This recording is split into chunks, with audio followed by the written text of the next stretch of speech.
L'isolation thermique des murs par l'extérieur, communément nommée ITE, permet de constituer un manteau isolant continu autour d'une construction.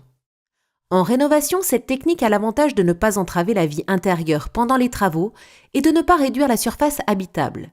De plus, elle permet de réaliser l'isolation en même temps qu'une rénovation de façade et est d'ailleurs obligatoire en cas de ravalement de plus de 50% des façades.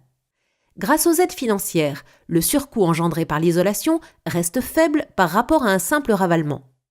Dans une stratégie à moyen terme, l'ITE s'avère rentable puisqu'elle allège considérablement le budget énergétique du foyer. Il existe 2 techniques d'isolation thermique par l'extérieur, sous-enduit ou sous-bardage. Le choix de l'une ou l'autre technique conditionne le type d'isolant. Des panneaux rigides seront nécessaires pour l'ITE sous-enduit.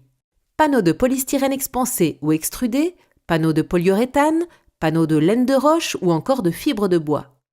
Sous bardage, des panneaux semi-rigides ou des isolants en rouleau pourront être employés. Panneaux et rouleaux de laine minérale ou de fibre de bois.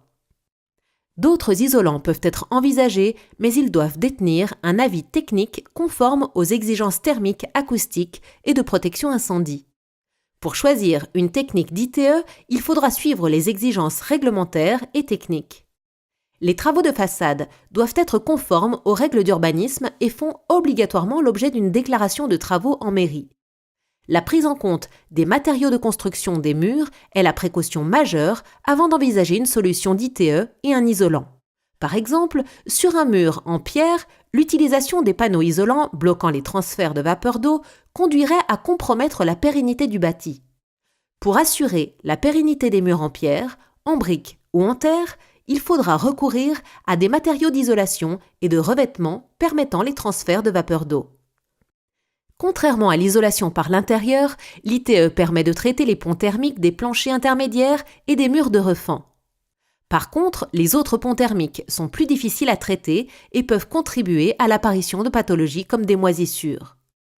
Pour limiter les ponts thermiques des fenêtres, il est conseillé de mettre en place un retour d'isolant autour de l'encadrement des menuiseries.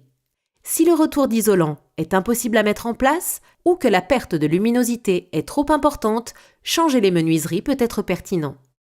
Une solution alternative est d'appliquer une peinture thermique sur l'encadrement maçonné de l'ouverture. Dans tous les cas, il faudra venir repositionner les volets, voire les changer. Qu'elle soit sous enduit ou sous bardage, une ITE améliore immédiatement le confort acoustique et thermique, été comme hiver, et permet de réaliser des économies d'énergie substantielles.